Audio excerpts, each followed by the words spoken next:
ខ្មៅអើយខ្មៅមៀងបងឮឈ្មោះនួនល្អងគេថាអូនខ្មៅតែតាមការពិតសាច់សមាត់ខៃតែម្ដាយស្រីថ្លៃហើយខ្មៅពីតូចឆ្នាំថ្មីខ្មៅពេញក្រមុំរូបល្អសែនសមគ្មានស្រីណាដូចខ្មៅជាស្រីខ្មែរគ្រប់លៀងសមស្លូតប្រាជ្ញាក៏ឆ្លាតស្ដាប់ពាក្យម៉ែអើ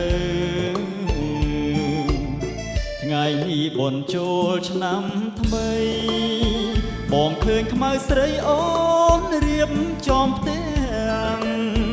បោះរៀនទេវតាដាក់ការថ្វាយព្រះដាំស្លរូតរាំងជូនម្ដាយទៅវត្តបងឃើញខ្មៅពួនភ្នំខ្សាច់រួចអូនដាក់បាតដងទឹកស្រង់ព្រះជួនងាកឃើញបងញញឹមសែនស្រស់អូនខ្មៅតែឈ្មោះសាច់សដូចសំឡី